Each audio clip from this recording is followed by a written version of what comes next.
Hi friends, केम छो? मजामां हूँ छुईना पटेल। स्वागत है तमारुं मारी चेनल फ्रेश फिश में। आज बनावी छे एकदम सिम्पल सोबर रेसिपी सेव ममरा। तो सेव ममरा में नवुं शुं छे? नवुं कंई नथी। सेव ममरा बार मळे एवा टेस्टी कई रीते बनावा ए रीते आपणे मसालो बनाव्यो छे। तो विडियो अंत सुधी जोजो अने जो पसंद आवे विडियोने शेर करी देजो, चेनलने सब्सक्राइब करी देजो।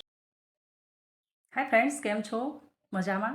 तो आजे घणी बधी આપણે રેસીપી બનાવીએ છીએ, પણ આજે એકદમ સિમ્પલ સોબર સેવ મમરાની રેસીપી બનાવીશું। પણ એમાં પણ જો આપણે મસાલો જેમાં આ રીતે બતાવ્યો છે એ રીતે જો મસાલો યુઝ કરશો ને તો ખૂબ જ ટેસ્ટી એવા સેવ મમરા બનીને તૈયાર થશે। તો ચાલો આપણે આ પહેલાં મસાલો બનાવી લઈએ। તો અહીંયા આપણે એક મિક્સર જાર લઈ લઈશું, જે આપણે દળવાનું આવે છે જાર લીધેલું છે ચટણીનું। અહીંયા નમક એડ કરી દઈશું। તો 1 ચમચી આપણે નમક એડ કરવાનું છે અને ત્યાર પછી 1 ચમચી આપણે ધાણા જીરું એડ કરી દઈશું। 1 ચમચી આપણે રેડ ચીલી પાવડર એડ કરશું, મતલબ જે તીખો આવે છે સ્પાઇસી એ। અને 1 ચમચી આપણે ખાંડ એડ કરી દઈશું। 1 ચમચી અહીંયા આપણે મેંગો પાવડર આવે છે એ એડ કર્યો છે, આમચૂર પાવડર। અને આને બરાબર આપણે એકદમ સ્મૂથ એવું પીસી લેવાનું છે। હવે જો આ રીતે આમાં મસાલો તૈયાર થઈ જશે। આ રીતે જો મસાલો બનાવશો ને તો સેવ મમરાની અંદર જ્યારે આ મસાલો એડ કરશો ને તો એકદમ સરસ મમરાની ઉપર કોટિંગ જેવું પડ થઈ જશે, જેથી કરીને ઘણી વખત એવું બનતું હોય ચેવડો બનાવીએ તો મસાલો બધો નીચે રહી જતો હોય। જ્યારે આપણે ચેવડો ખાવા માટે સર્વ કરીએ ત્યારે મસાલો બધો એક્સ્ટ્રા નીચે પડી રહેતો હોય, પણ એવું નહીં બને। હવે અહીંયા આપણે 1 કપ ભરીને બેસન લીધેલો છે, જે આપણે સેવ બનાવી લઈશું। થોડું એવું ટેસ્ટ અકોર્ડિંગ આપણે નમક એડ કરી દઈશું અને કલર માટે આપણે આટલી હળદર એડ કરી દઈશું અને 1 ચમચી અહીંયા આપણે ઓઇલ એડ કરી દઈશું। બધું બરાબર હવે મિક્સ કરી દેવાનું છે। હવે ઘણી વખત શું બનતું હોય કે આપણે ચેવડો બનાવીએ કે સેવ મમરા બનાવીએ કે કોઈ પણ સ્નેક બનાવીએ તો મસાલા જ્યારે આપણે ઉપરથી એડ કરીએ છીએ ને એ મસાલા કેવું હોય છે કે જેમ જેમ ચેવડો આપણે ખવાતો જાય છે એમ એમ ડબ્બાની નીચે મસાલો બેસી જતો હોય છે, મતલબ ખરી જતો હોય છે। તો આ રીતે જો મસાલો બનાવી લેશો ને તો એકદમ સરસ ઉપર કોટિંગ જેવું પડ થઈ જશે। હવે આમાં આપણે થોડું થોડું પાણી એડ કરતા જઈશું ને બરાબર એવો આ લોટ બાંધી લઈશું। જેમ કે આપણે સેવ બનાવવા માટે જેવો લોટ જોઈએ એટલો થિકનેસમાં લોટને આપણે બાંધી દઈશું। તો આ રીતે અડધાથી પણ અડધો કપ પાણી એમાં જોશે અને સરસ એવો લોટ આપણે એકદમ સ્મૂથનિંગવાળો લોટ બાંધી લઈશું। તો ચમચી વડે આને આ રીતે મિક્સ કરવું, કારણ કે હાથથી ચણાનો લોટ બેસન થોડો ચીકાશ પડતો હોય છે, તો વધારે જો ઓછો લોટ છે, ક્વોન્ટિટી ઓછી છે અને જો હાથથી બાંધશો ને તો અડધો લોટ તો હાથમાં જ ચોંટી જશે, એટલા માટે મેં સ્પૂનનો ઉપયોગ કર્યો છે। તો આ રીતે આપણે ચમચી વડે આને મિક્સ કરી દઈશું ને એકદમ સ્મૂથ એવો આને લોટને બાંધી લઈશું। હવે આ જે લોટ છે ને આને આપણે ઇન્સ્ટન્ટ સેવ બનાવવાની છે, આને રેસ્ટ બિલકુલ નથી આપવાનો। તો એટલા માટે આને થોડું ફેટવો જરૂર છે, મતલબ હાથથી આપણે બાંધીએ તો આપણે હાથથી કેવો મસળીએ છીએ એ રીતે આ રીતે સ્પૂન છે તો સ્પૂનથી પણ એકદમ સરસ આ રીતે મેચ કરી દેવાનું છે ને ત્યાર પછી સરસ એવો લોટ આપણે મળી જશે કે એકદમ સ્મૂથ એવો આ બેટર તૈયાર થઈ જશે આ લોટ। અને ત્યાર પછી આપણે ઇન્સ્ટન્ટ આની સેવ પાડી લઈશું। તો સાઈડમાં તેલ પણ ગરમ કરી દેવું અને ફટાફટ કોઈ મશીનમાં તમે ચાહો તો કોઈ પણ જાળીની અંદર એકદમ નાયલોન સેવની ઝીણી જાળી પણ આવે છે, કોઈ પણ તમને જે રીતે જાળી ગમે એ રીતે મશીનની જાળીની અંદર સેવ પાડી શકો।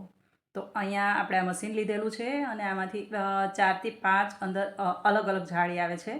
તમને લોકોને ખબર જ છે ને, તમે બધા બનાવો જ છો। તો આ રીતે કોઈ પણ જાળીની સેવની અંદર 3 જાળી આવેલી છે। તો એમાંથી જો હાવ એકદમ ઝીણી બનાવી હોય તો એકદમ નાયલોન સેવની પણ જાળી છે, થોડી મોટી છે મીડિયમ પણ, અને થોડી વચ્ચેની સાઇઝની પણ છે। તો જે પણ તમને અનુકૂળ લાગે એ જાળી લઈ લેવાની છે ને આના બધા જે પણ પાર્ટ તમે ઉપયોગમાં લેવાના હોય ને ઓઇલથી થોડા ગ્રીસ કરી લેવાના છે, જેથી કરીને આપણો જે લોટ છે એકદમ સરળતાથી નીચેથી નીકળી શકે અને ઉપર પણ કંઈ ચોટે નહીં। બસ આ રીતે આપણે આ જાળી લઈ લઈશું અને આને છે ને સરસ રીતે આપણે ઓઇલથી ગ્રીસ કરી દઈશું। મતલબ જે પણ પાર્ટ આપણે ઉપયોગમાં લેવાના છે એને બિલકુલ આ રીતે ગ્રીસ કરી દેવાના છે, જેથી કરીને કંઈ પણ લોટ બહાર પણ નીકળે નહીં અને ચોટે પણ નહીં। તો આને ગ્રીસ કરી દઈશું અને જે પણ આપણે જે લોટ તૈયાર કર્યો છે સેવ પાડવા માટે એ લોટને આની અંદર આપણે ભરી દઈશું। બેસનમાં થોડી ચીકાશ તો હોય જ છે, તો આ રીતે હાથ તેલવાળો કરી અને આ બધો જ લોટ આપણે હાથમાં લઈ લઈશું અને મશીનની અંદર એકદમ સરળતાથી ભરી દઈશું। અને ત્યાર પછી મશીન એ રીતે બંધ કરવાનું છે કે એકદમ સરસ એકદમ ટાઈટ બંધ કરવાનું છે, જેથી કરીને ઉપરથી જ્યારે પ્રેસ થાય ને ત્યારે ઉપરથી લોટ થોડો પણ બહાર ના નીકળે એટલા માટે આ રીતે આપણે આને લોટને મશીનની અંદર ભરી અને ત્યાર પછી સરસ એવી રીતે આને પ્રેસથી બંધ કરવાનું છે, જેથી કરીને સાઈડમાંથી આ લોટ થોડો પણ બહાર ન નીકળે અને એકદમ, કારણ કે આ લોટ થોડો ઢીલો હોય છે, જેથી કરીને જો મશીન તમે બરાબર બંધ ન કર્યું હોય તો સાઈડમાંથી પણ નીકળવાની શક્યતા રહે છે. અને જેથી કરીને તમે જ્યારે સેવ પાડો છો તો સેવની અંદર પણ મોટા મોટા થોડા થોડા ડોટ્સ આવી જાય છે, એકદમ લાઇન બાય લાઇન સેવ પડી શકતી નથી. એટલા માટે એ એકદમ સરસ ફિટ આ મશીનને બંધ કરી દેવું. તો આ રીતે આપણે બધો જ લોટ મશીનની અંદર એડ કરી દઈશું. અને આટલા લોટમાંથી કદાચ તો મેં અહીંયા મોટો ઘાણ પાડ્યો છે તો એક બન્યો છે, બાકી જો એકદમ ઓછો મતલબ ઓછી ક્વોન્ટિટીમાં પાડશો તો આના 2 ઘાણ બનીને તૈયાર થશે. મેં એક જ વારમાં પૂરેપૂરો આનો ઘાણ પાડી લીધો હતો. તો હવે આ રીતે આ મશીનને આપણે બંધ કરી દઈશું અને આને આડું જ રહેવા દઈશું જ્યાં સુધી તમે સક્ષમ ન હોય કે હવે આ તેલ બરાબર તૈયાર છે, ત્યારે જ આ મશીનને ઊભું કરીશું. આડું એટલા માટે કે જો તમે આ મશીનને ઊભું મૂકશો તો અંદરથી સેવ તરત જ પસાર થવા માંડશે. એટલા માટે મશીનને હંમેશા આડું મૂકવાનું છે. આ રીતે સેવ પાડી દઈશું. તેલ પણ એકદમ સરસ ગરમ છે. હવે આ રીતે ગોલ ગોલ રાઉન્ડમાં મશીન ઘુમાવતા જઈશું. જ્યારે મશીન અંતમાં આપણે મશીનને ઊંધો આંટો ફેરવશું, જેથી કરીને સેવ નીકળતી બંધ થઈ જશે. આ રીતે આ સેવને આપણે તૈયાર કરી દઈશું. તો હવે આ થોડો મોટો એવો ઘાણ પડ્યો છે, જેથી કરીને પલટાવવામાં થોડો પ્રોબ્લેમ થાય છે. તમે આમાંથી 2 ઘાણ કરશો ને તો એકદમ સરસ ફટાફટ બની જશે ને પલટાવવામાં પણ ઇઝી રહેશે. તો આ રીતે તમે સેવ બનાવી શકો. તો પહેલાં આપણે સેવ બનાવી લઈશું ને ત્યાર પછી આપણે બનાવીશું મમરા. તો મમરાના વઘારમાં આપણે જે મસાલો બનાવ્યો એ એડ કરી દઈશું ને એકદમ ટેસ્ટફુલ સેવ મમરા બનાવી દઈશું. તમને જો મારી રેસીપી ગમતી હોય ને તો વિડીયોને શેર કરતા રહેજો અને મારી ચેનલ પર જો તમે નવા આવ્યા હોય તો ચેનલને સબસ્ક્રાઈબ પણ કરી દેજો. આ રીતે સેવને તળાતા ખૂબ જ ઓછો ટાઈમ લાગે છે. ઓછા ટાઈમની અંદર સરસ એવી સેવ બનીને તૈયાર થઈ જાય છે. હવે આ સેવને જ્યારે તમે બહાર કાઢશો ને ત્યારે તમને એમ લાગશે કે આ તો એકદમ ઢીલું છે, પણ થોડીવાર એ નોર્મલ ટેમ્પરેચરમાં રહેશે તો આપોઆપ એકદમ ક્રિસ્પી બની જશે. ઉપરથી ક્રિસ્પી થશે અને ખાશો તો એકદમ સરસ એવી પોચીરું જેવી થશે, જેમ આપણે ગાંઠિયા બનાવીએ એ રીતે. તો આ રીતે તૈયાર છે આપણી આ બધી જ સેવ. તો એક કપ આટામાં આટલી સેવ બનીને તૈયાર છે.